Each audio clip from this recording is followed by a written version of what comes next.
You know, Vasudha, Karnataka is not an easy state to take any decisions. Either it's for the BJP or for the Congress, because you'll have to have multiple factions and bringing all of them together. Just to take us through the big points as far as Karnataka is concerned, now that you've given the national overview, very quickly, key points as anticipated. Sadanand Gowda dropped in Bengaluru North, which will now be contested by Shobha Karandlaje.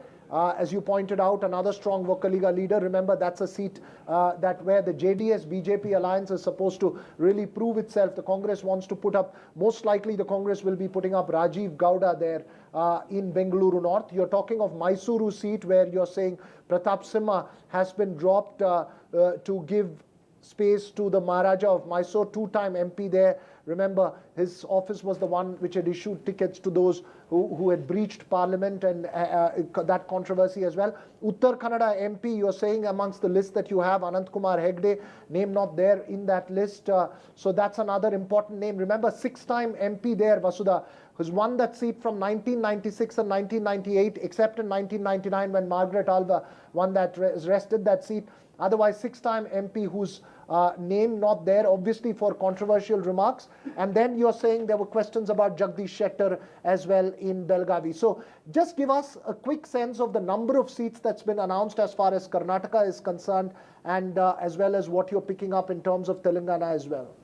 Well, 20 seats of Karnataka, and like we said, at least 9 seem to be, new names as of now. C.N. Manjunath for Bengaluru Rural seems to, I don't know about this candidate, but there was a lot of discussion on, the son-in-law of Yadurappa also. I think, of course, the news here is, Wadayar making it to Mysuru, and so many sort of culling that has happened, at least with regard to Karnataka. In the first list, we did see UP sort of sail through with many MPs being repeated. And Basavaraj Bommai, again, being fielded from Haveri, Haveri, that I think is very important, because, these are learnings from last year's elections, Veera, where I think the party tried to sort of do an experiment of sorts, and now it is realized that there are practical realities that are in place.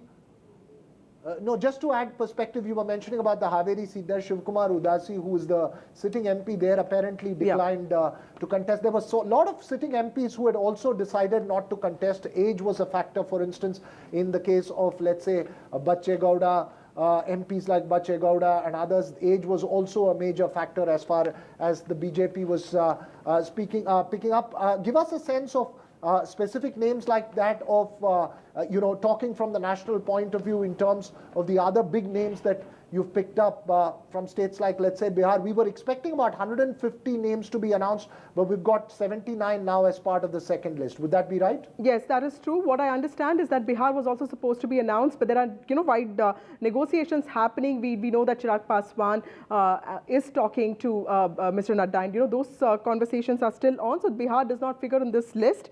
Maharashtra, of course, like I said, few names are there, and Daksha Khadse makes it, Hina Gawat makes it. We still don't see, names like Poonam Mahajan. Ashish Shelar was another name that we were hoping, but, of course, this is just the first list of Maharashtra that is coming out.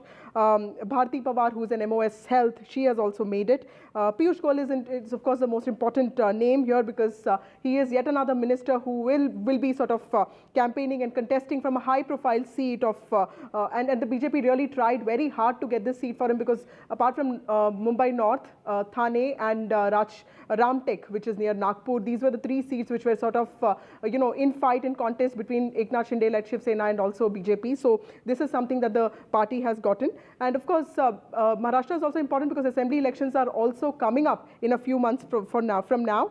I think this list, my initial observations would be that they've tried to have a balancing act between old names and new names. I see a lot of old names and names of defectors in Telangana, but of course Karnataka is a different story, 9 to 10 new names. But with regard to other states, at least Gujarat, the first list of Gujarat saw many people getting repeated, but here clearly this is a different story. We'll have to sit down and analyze this, but clearly a balancing act. But in the next few days, we can expect more cullings and more names to come out, which would actually, give a better picture of what BJP strategy. You take a deep breath and analyze those names there, Vasudha.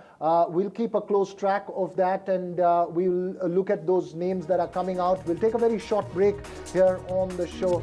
News and updates continue right here on NDTV.